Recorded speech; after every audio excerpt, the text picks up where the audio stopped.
yang buat aku lagi meremang. Tiba-tiba ayat suci seorang di dalam bilik tu weh. Akak aku semua dekat bawah, masih dekat bawah tengah urus kanan. Dah lah.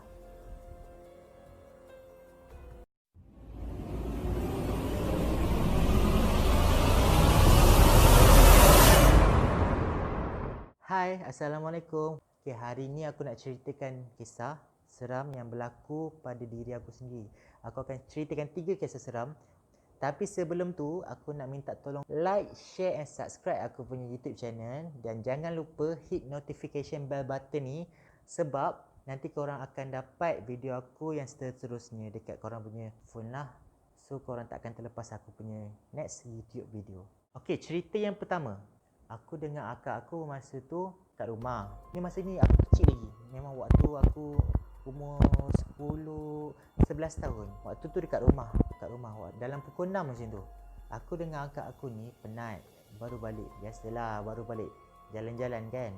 Lepas balik jalan-jalan penat. Dengan tak mandinya, dengan tak basuh kakinya. Kita letak barang-barang shopping kita orang, kita terus tidur. Okey, akak aku tidur kat bilik aku. Akak aku tidur kat bilik akak aku lah.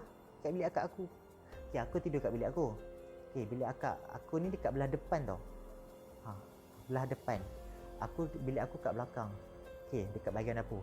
Time tu dalam pukul 6 tau, 6 lebih nak dekat senja. Okey, waktu kita orang tidur tu, kita macam bermimpi tau. Tapi mimpi kita orang mimpi yang sama pada waktu yang sama, kejadian yang sama. Okay, cerita dia bermula macam ni lah. Kita orang ni satu family, aku, akak aku, mak aku, ayah aku, semua, makcik, nenek aku semua ada kat dalam tu. Kita nak pergi kat satu villa ni nak bercuti. Okay, tapi yang peliknya, perjalanan kat villa ni, dekat tepi-tepi dia macam hutan tau tak? Hutan. Dalam mimpi tu aku tak fikir apa-apa lagi. Tapi bila dah sampai je dekat villa tu memang besar, memang cantik. Aku ada dapat rasakan aura negatif dekat sana.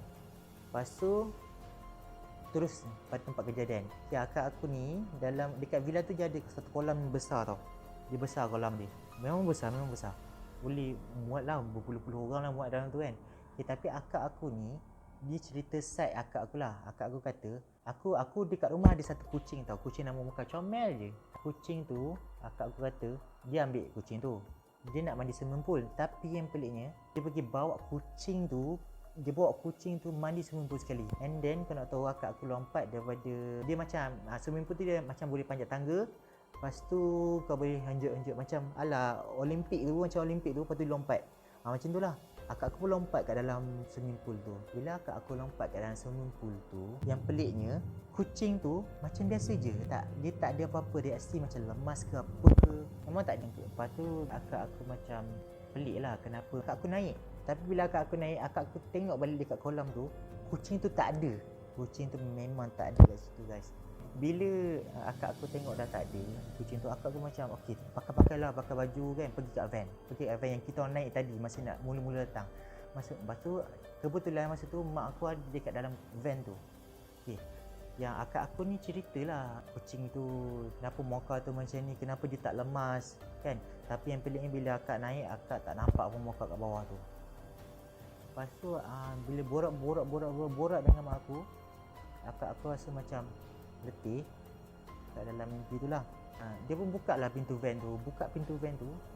Dia nak keluar je, nak tahu je nampak apa guys. Dia nampak gula-gula guys. Bila nampak je benda tu, dia terus menjerit. And then tiba-tiba dia tersedar. Okay, tu side akak aku Tapi yang side aku pula, yang side mimpi aku pula, mimpi tempat yang sama, semua sama. Perjalanan yang sama, datang sana, villa yang besar, memang cantik. Tapi ada aura negatif yang aku rasa kat sana. Okay, scene ni berubah bila aku nampak akak aku nak mandi swimming pool tu. Akak aku kata tadi, dia pegang kucing aku kan, Mocha tu. Tapi yang aku nampak masa dia nak on the way, aku nampak scene dia berjalan tau. Aku nampak dia tak pegang pun kucing tu. Aku nampak dia pegang macam ada satu, aku tak tahulah, tapi dia macam satu kain putih dia pegang, kain putih. Kain putih. And then dia naik panjat ke atas tempat macam Olimpik tu, and then dia terus terjun. Tapi yang peliknya, masa dia terjun tu, Masa aku tengok kat dalam kolam tu, itu masuk je, akak aku masuk je dalam kolam tu, kain putih tu masuk dalam kolam tu, dia terus jadi. Aku terus tak tahu macam mana, dia terus nampak lah bentuk tu, gula-gula tu. Okay, so bila akak aku naik, akak aku kata dekat side dia yang dia tak nampak apa-apa. Tapi dalam mimpi tu aku nampak benda tu ada betul-betul. Dia macam, tahu tak kolam kan, dia macam kepala dia macam jenguk macam tu, tapi akak aku tak nampak. Aku je nampak benda tu betul-betul pandang dekat arah aku, tahu tak. Aku terus pandang tempat lain. Okay, aku terus pergi dekat ruang tamu.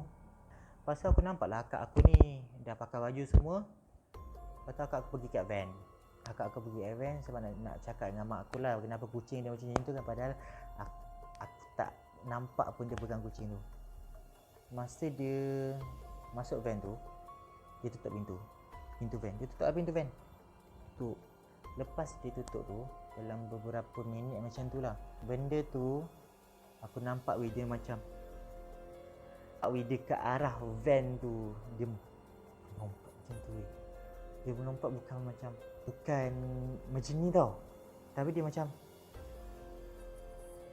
tu. Aku macam, gila, serius seram serius. Lepas tu aku dah agak dah, mesti akak aku akan, benda tu akan berdiri depan pintu, akak akan buka atau akak aku akan menjerit. Bila akak aku buka je pintu, and then macam biasalah dia menjerit, and then akak aku dia tersedar kan. Tapi dalam mimpi tu aku macam lambat sikit tau. Bila akak aku menjerit tu, benda tu dia toleh ke arah aku perlahan-lahan. Kau tahu tak, muka dia hitam, Masya Allah, Tuhan je lah tahu. Masa dia toleh tu aku macam rasa macam lemah. Aku terduduk. Lepas aku terduduk, aku tersedar. Alhamdulillah, aku rasa aku rasa macam alhamdulillah tersedar juga. Ni mimpi rupanya, aku ingatkan betul-betul kan. Tapi tak habis kat situ je guys. Bila aku tersedar, yang buat aku lagi takut daripada akak aku, bila aku bangun terduduk je, pantai peluk aku tu dia actually warna biru tau. Biru pekat macam lebih kurang macam, dia tak adalah pekat, dia macam ni juga tapi pekat sikit je. Lepas tu ada corak-corak lah. Okay. Tapi yang aku peliknya, aku dekat ujung mata aku ni, aku nampak bantal peluk aku tu bukan warna biru tu. Aku nampak benda tu. Lepas tu kau tahulah, memang aku menjerit lah. Aku menjerit, and then akak aku pun keluar daripada bilik dia, and then terus buka pintu bilik aku, and then aku cakap, Kak ada ni kak. Aku tak nak sebut, tapi korang tahulah apa yang aku nampak. Ada ni kak. Sebab aku buat ni time malam tu, so aku tak nak sebut dia punya nama. Ada ni kak, tengok kak. So akak kata, tak ada, sini keluar. Kita orang pun keluar.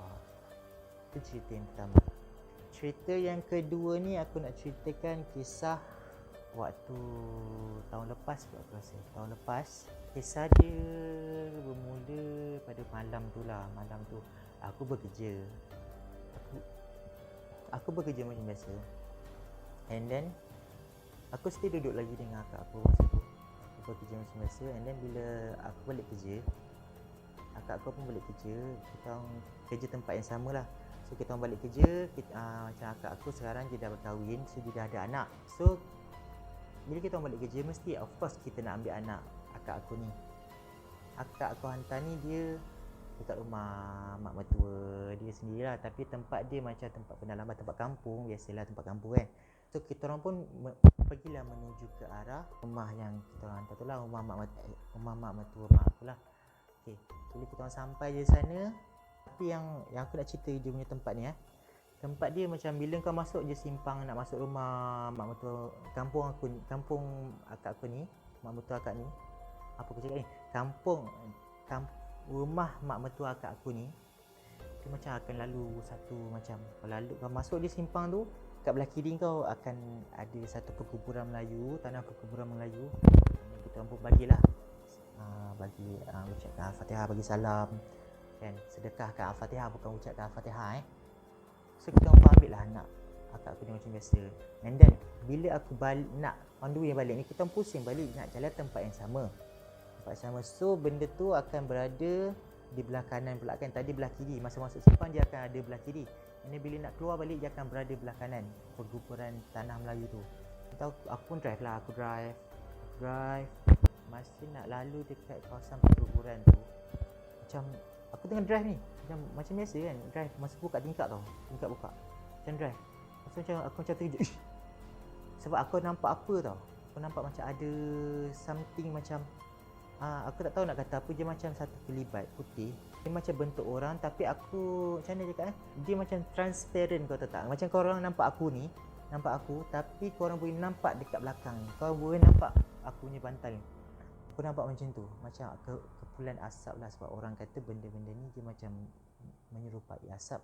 Aku pun tak tahu, aku minta tak nak nampak lagi lah.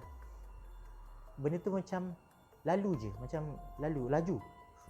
Dia pun tak adalah laju, macam bolehlah nampak dia, pergerakan dia macam orang tengah berlari. Aku pun buat macam, okay, maybe aku silap nampak lah, maybe silau ke berlampu daripada kereta depan lalu lalang ke. Okay, so aku pun keluar lah simpang tu macam biasa. Aku belok kanan, aku just straight je nak balik rumah. Sebab rumah mak mertua akak aku ni dengan rumah kita orang dekat je, tak sampai 10 minit dah sampai dah. Okay, tapi jalan yang kita orang nak lalu tu, memang jalan gelap lah. Dia macam pusing-pusing, dan dia naik bukit sikit. Memang gelap, kat tepi-tepi tu semua hutan. Dah lah gelap. Pada waktu tu pula nak jadikan cerita, tak ada satu kereta pun lalu kat situ, tak ada satu motor pun lalu kat situ. So aku macam rasa macam okay, malam tu macam agak weird sikit lah, macam pelik sikit lah rasa malam tu. Aku rasa macam ada aura negatif yang ada dekat sekeliling kita orang. Masa aku naik bukit tu, tiba-tiba aku nampak lagi sekali kelibat tu. Dan tapi benda ni, yang kali kedua aku nampak sedikit jelas. Dia macam seorang, tak tahu lah nak kata, dia macam seorang lelaki.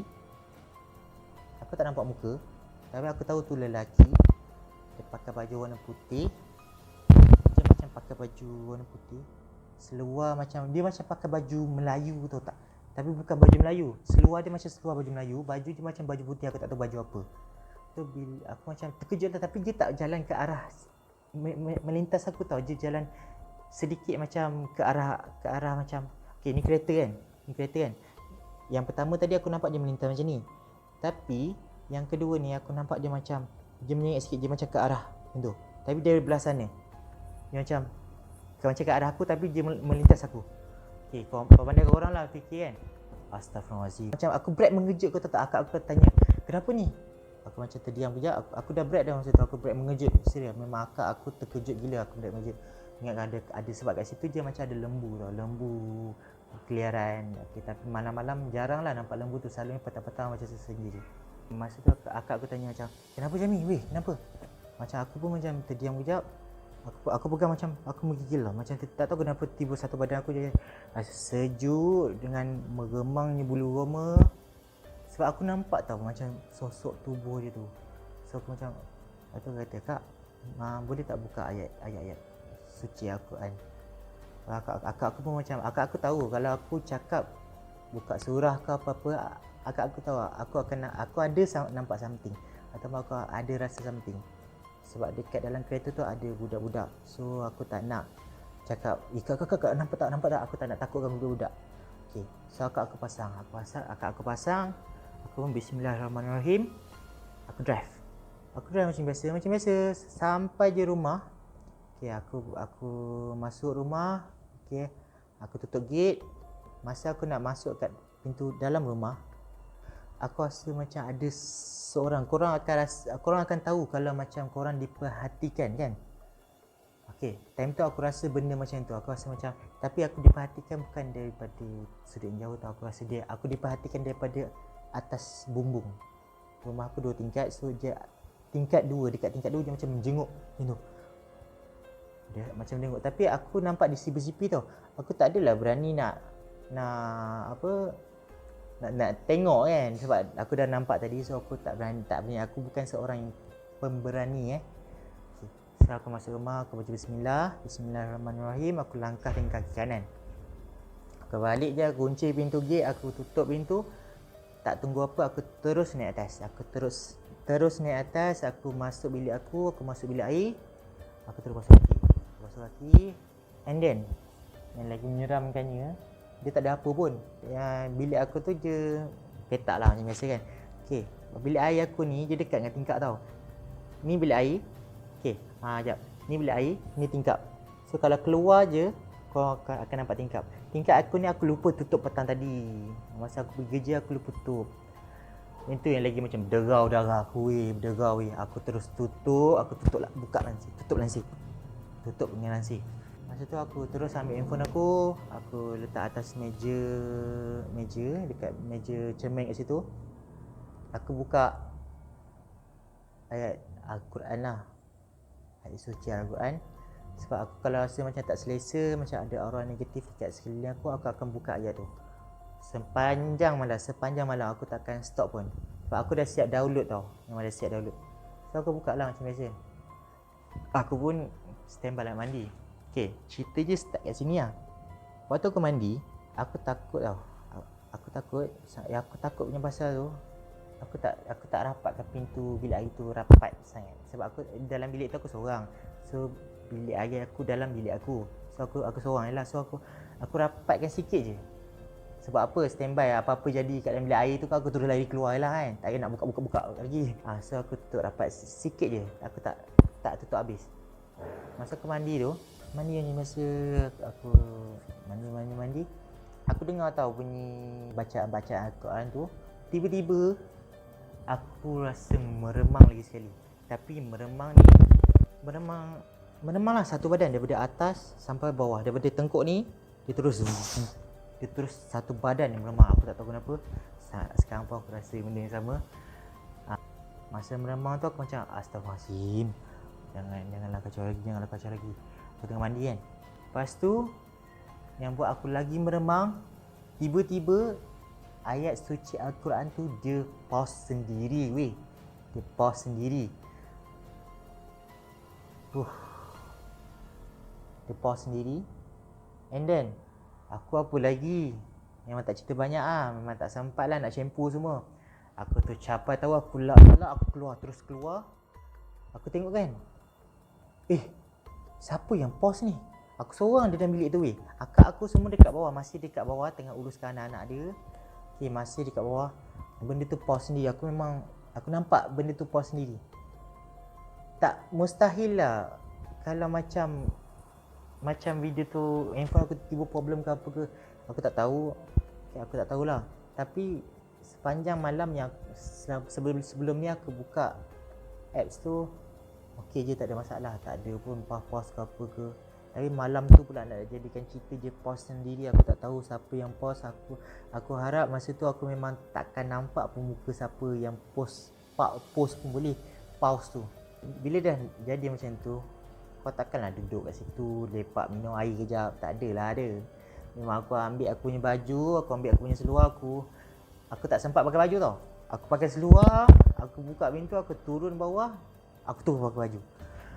Tapi turun bawah tu bukan turun macam dengan lenggok lah. Memang aku memang laju aku turun tangga kan. Lepas tu akak aku macam, kenapa Mi? Kenapa?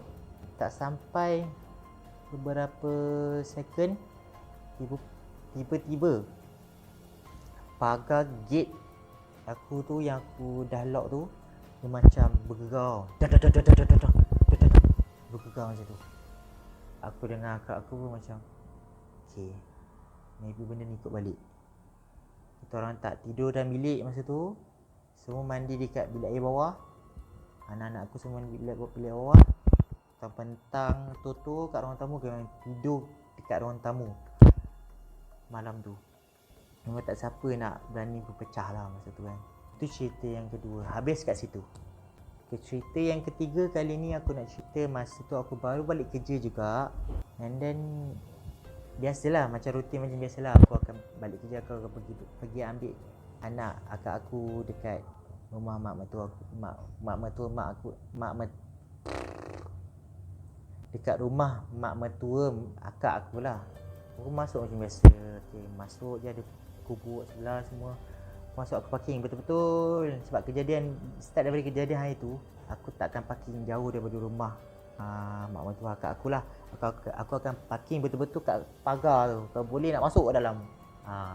Aku parking kat situ. Okay, aku pun tunggu naik kereta. Aku tunggu naik kereta. Akak aku ni buka pintu. Tutup. Terus pergi ambil anak lah. Tapi hari tu tak tahu kenapa lama pula je nak pergi ambil anak. Dia selalu sekejap je. Maybe adalah borak dengan mak dia kan, mak mertua dia kan. Okay, aku pun tunggu lah, tak kisah kan. Tunggu dalam kereta. Bosan-bosan kan, mata ni gatal. Nak jadikan cerita, mata ni gatal. Aku pergi tengok side mirror, tengok sekeliling. Sebab untuk pengetahuan korang, rumah mak mertua akak aku ni dekat depan ni. Okay, ni depan. Okay, ni aku parking kereta. Ni macam bukit sikit. Okay, dekat sebelah aku parking kereta tu ada rumah macam rumah tak siap, rumah terbengkalai. Rumah ni dia memang dah lama dah, tak ada renovation, memang terbiar macam tu je. Aku tengok lah biasa, tapi cerita dia buka kat rumah tu. Aku menilau sekali. Aku tertengok side mirror belah kanan.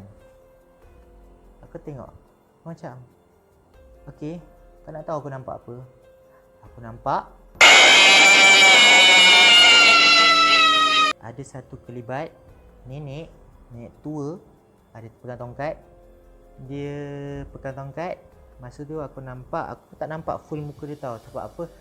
Aku tengah drive ni, dia dekat side mirror, dia dekat belakang tau, kat belakang. Tapi dia tak pandang ke arah aku.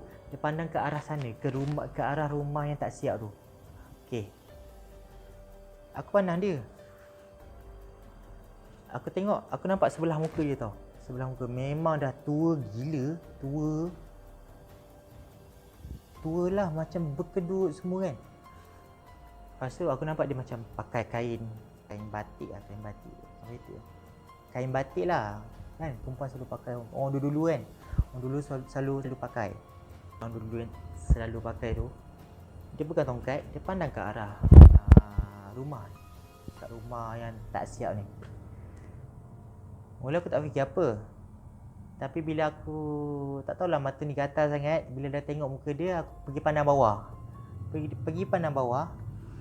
Kaki dia tak ada guys. Kaki dia tak ada. Time tu kau rasa takut aku macam mana? Dah dalam kereta gelap, kereta tinted. Aku tutup side mirror tu, tepi tu. Aku tekan button tutup tu, dia tutup. Aku tolak ni tolak side mirror tengah ni ke atas. Aku tak ingat apa nama dia. Side tengah ni ke atas. Memang tak pandang belakang lah. Kalau kau pandang belakang, kau cek nas lah. Istighfar. Tapi tiba-tiba tak sampai 5 minit, tak sampai 5 minit, aku nampak saudara aku ni keluar. Dia nak keluar, nak pergi kedai kan. Tapi mulut aku ni tak terpanggil dia. Dia macam keras, kelu. Macam aku terkejut. So aku rasa kelu.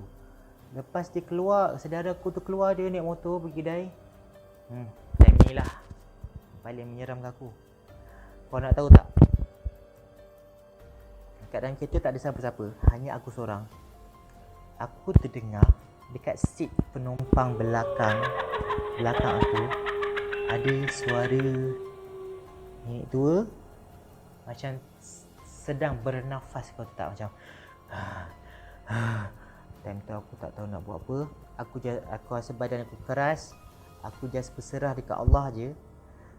Aku just baring dekat steering. Aku macam istighfar je. Time tu aku tak tahu kenapa aku punya hati ni, aku punya mulut ni tak terucap ayat kursi ke apa ke, 3 kul ke. Aku tak tahu kenapa aku jadi sekelu tu. Itu memang first time aku jadi sekelu tu. Memang seumur hidup aku tak pernah. Selalunya kalau macam kena kacau ke apa ke, aku dapatlah baca Al-Fatihah semua, aku tahu. Tapi ni aku just tahu istighfar sahaja. Aku pun baring kat steering tu. Aku rasa lama sangat aku baring. Aku rasa lebih nak dekat setengah jam. Aku kata manalah akak aku ni tak masuk-masuk. And then akhirnya akak aku masuk kereta. Akak aku masuk di kereta, badan aku terus release segala-gala kelu Memang release habis lah. Kakak, masuk kereta, cepat. Kakak aku masuk kereta. Tapi yang peliknya, bila kakak aku masuk kereta, aku nampak saudara aku tadi, yang aku nampak dia lalu kat sebelah aku tu, yang naik motor berkedai tu, dia dah ada dah motor dia dekat rumah, and then dia dah ada dah dekat depan rumah. Lepas tu aku tanyalah, tak, dia ni dah ni ke? Dah lama balik ke? Aku panggil dia Adam lah. Adam ni dah lama balik ke? Apa tahu kak kata, tak adalah, baru je balik. Lepas tu aku tanyalah, kenapa tak lama sangat dekat dalam, kena ambil siapa, kena buat apa kan? Tak adalah lama, sekejap je, tak sampai 10 minit. Tapi aku rasa kan, lebih tau, 30 minit tau aku baring kat steering tu. Aku dengar benda tu bernafas. Aku memang tak tahu nak cakap apa. Aku balik, aku mandi semua. Malam tu juga aku demam. Memang demam. 3 hari 4 hari aku demam. Aku tak tahu apa benda tu. Tapi alhamdulillah lah. Tapi alhamdulillah tak ada apa-apa yang terjadi. So itu saja cerita pada kali ini, cerita yang terakhir pada video ini. So kat sini aku nak bagi pengajaran lah dekat korang. Cerita yang pertama, aku balik je memang aku tak basuh kaki, aku tak apa, balik shopping letak barang terus tidur. Itu salah, sepatutnya korang kena basuh kaki balik daripada shopping mall. Penat-penat pergi mana, makan sana makan sini, pergi tempat yang tak pernah korang kunjungi, and then korang balik rumah, korang kena bersihkan diri korang. Korang wajib bersihkan diri korang. Sebab apa, kita tak tahu apa yang ikut kita daripada tempat yang kita tak pernah pergi tu. Walaupun tempat tu kita dah pernah pergi, korang kena still balik rumah basuh kaki, bagi salam semua. Memang wajib. Itu untuk langkah-langkah berjaga-jagalah. Yang kedua kat sini, kalau dia nak tunjuk muka dia, dia tunjuk juga. Walaupun kau elak macam mana pun, kau kat tempat ramai macam mana pun, dia tetap akan tunjuk muka dia kalau dia nak. Tu rezeki lah orang kata. Allah tu nak bagi rezeki kat kita kan. Okay, sampai sini saja video kita kali ini. Okay, berjumpa lagi aku di video akan datang.